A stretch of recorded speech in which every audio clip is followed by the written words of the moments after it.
buwan po ng Setyembre ay para po sa mga guro. Sa pagdiriwang ng National Teachers Month, ating bigyang pugay ang mga guro na walang sawang nag-aalay ng kanilang talino at panahon para sa ating mga kabataan. Ngayong araw, ating kilalanin at pasalamatan ng dalawang natatanging guro at content creator sa sina Bea Manahan o mas kilala bilang Ma'am B at Jeric Maribao ng Jeric's Channel. Happy Teachers Month po sa inyo and thank you for joining us today. Maraming Thank you po, Rise and Shine. Rise and shine. At thank you for joining us. Alam po ninyo, talagang mataas ang tingin namin sa ating mga guro. Dahil iba po ang sakripisyong inyong ibinibigay sa mga mag-aaral ninyo. Alright, ang dami ninyong followers online. Si Ma'am B ay mayroong, I think, 1.2 million followers on TikTok. Yes At po. ang Jeric's Channel naman ay around 2 million na rin, ano, ang followers ninyo sa Facebook. So marami kayong natutulungan sa inyong content. I wonder, ano po ba ang naging inspirasyon po ninyo para maging isang guro, Ma'am B? Yung pong mga parents ko po ay both public school teachers. I see. Kaya po, naging inspirasyon ko po sila at motibasyon para ako din po ay maging isang katulad nila. It runs in the family, Yes po. ano? Ano po ang inyong itinuturo at saan po kayo nagtuturo ngayon, Ma'am? Sa ngayon po ay nagtuturo po ako sa President Sergio Osmeña High School sa Tondo, Manila. Tinuturuan ko po doon yung mga grade 12 students, specifically po social sciences subjects. Okay. Si Teacher Jeric naman, ano pong inspirasyon ninyo na tinahak po ninyo itong profesyon na ito na pagiging isang guro? Okay. Yun din naman sa akin, hindi, yung mga parents ko, hindi sila mga guro din. And then yung inspirasyon ko lang is you have to, it comes from the saying, you have to find the core purpose of your existence in this world. And for me, being a teacher, that is to become an effective teacher. So yun, yung mga, if you love what you do, if you put your heart in what you do, you can make a great difference. You're unaware na, if you're very, very happy of what you are doing, then you're unaware na you are making a great difference towards your That's pupils. true. Ang po. mga guro talaga nakakapagbago ng buhay Yes, ng amen. inyo pong mga mag-aaral. Saan po kayo nagtuturo, sir? At ano pong grade? Ano po, Bonifacio Misamis Occidental. From Misamis Occidental pa si Opo. sir. And then I am Okay. a combination class teacher, grade 5 and grade 6. Alright. Ano po ba ang inyong teaching style kapag kayo po ay nasa loob ng silid-aralan, Ma'am B?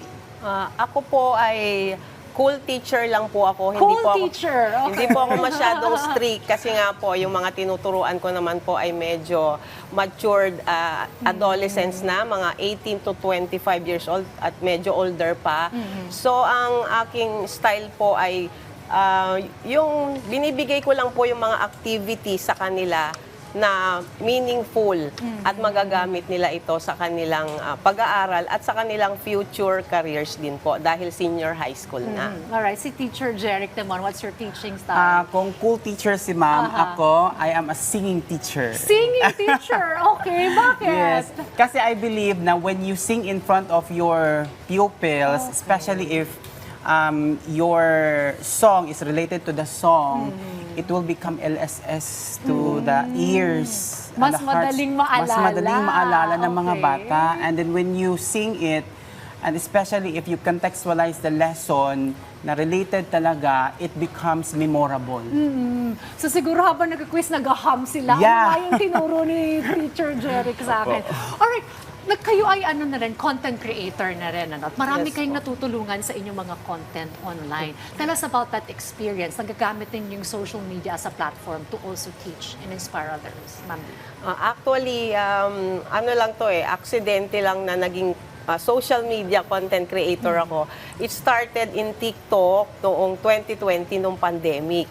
Nung everybody na nasa bahay at walang ginagawa, tapos yung mga students ayaw nilang mag-aral in a modular or online setting. So ang ginawa ko po as a teacher, ina-encourage ko pa rin po sila na mag-aral kahit na ano pong mangyari, kahit may pandemic, tuloy pa rin ang ating pag-aaral kahit anong setup pa yan. Dahil importante po ang pag-aaral. At pandemic noon, so wag nating sayangin ang oras, ang pagkakataon, kahit anong mangyari, mag-aral pa rin. Okay, that's good. Alright, si Teacher Jeric naman, Pareho paano kami ni nagsimula Ma'am yung Bea, content ma'am. creation? It started from the pandemic din, during sa limited face-to-face. Kasi marami mga kabataan na ayaw na pumasok Ayaw, sa pag-aaral kasi meron na silang mga trabaho.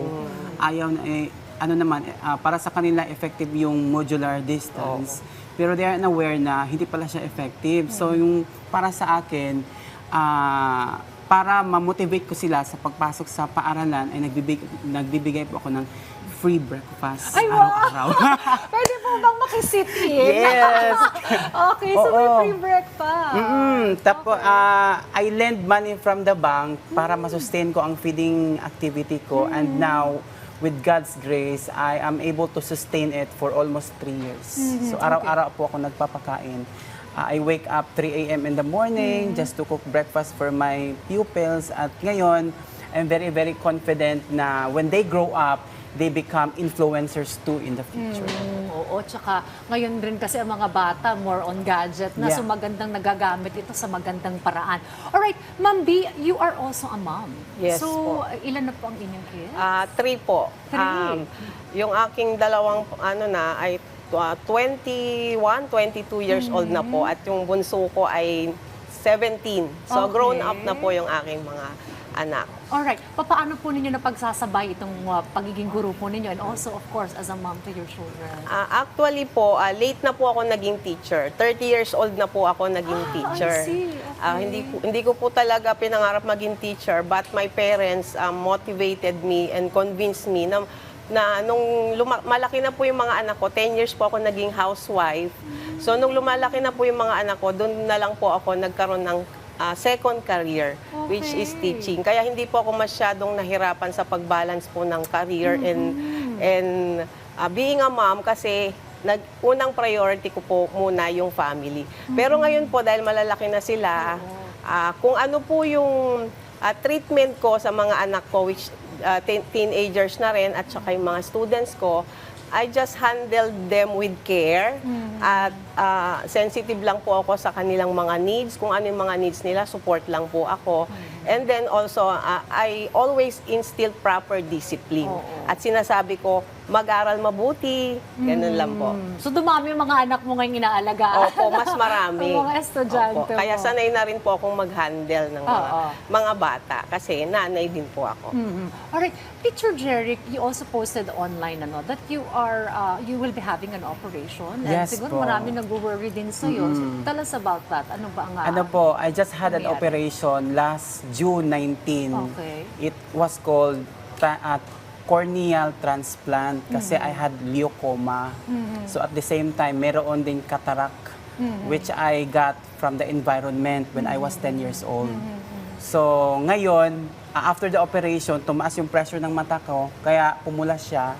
So, kaya pumunta ako dito sa Manila ngayon kasi I have check-up. Okay. Kaya, yun, next month, ooperahan ako. Okay. 2 procedures at the same time. Of course, we pray na Yes. maging successful itong operation mo. At for sure, lahat ng mga estudyante at colleague mo ay nagdadasal rin para sa inyo. Alright, I want to know, what's the best thing about being a teacher? Teacher Jerry. The best thing of being a teacher is you get to inspire more people. You're an instrument of shaping their future. Kasi maraming mga parents ngayon na hindi naman sila parang ini-ignore nila yung responsibility. But the teachers are the role models of good moral values. And we are there to support their dreams. So it's an instrument of shaping a good future. So naging inspirasyon po kami kung bakit merong mga doktor, Yeah. merong mga iba't ibang mga profession dito sa mundo. That is why we are called heroes of learning. You've been a teacher for how many years? I've been teaching for 6 years na po. 6 years. Okay, si Ma'am B, ilang taon na kayo nagtuturo? You started at 30 years old. 12 years 12 years na Opo. sa profession na ito. What's the best thing about being a teacher for that? Looking back sa last 12 looking years. back at hanggang ngayon po, matagal na po kaming influencer. We influence young people, we influence people through our through education. Ang ano ko po diyan, we don't only teach but we educate them. And isa pa po yung we don't teach only academics and skills, but we prepare them for life. Alam mo, pag ako rin binabalikan ko yung mga teacher ko, elementary, high school, sobrang thankful ako sa kanila kasi wala naman talaga tayo kung nasa saan tayo ngayon. Amen. Kung hindi dahil sa ating mga guro. Uy, batiin nyo naman yung inyong mga kasamahan sa inyong Ikaw mga po muna, ma'am. eskwelahan. Ladies Ma'am B, first. ladies first daw. Rise and shine sa mga kasamahan ko po sa President Sergio Osmeña Senior High School.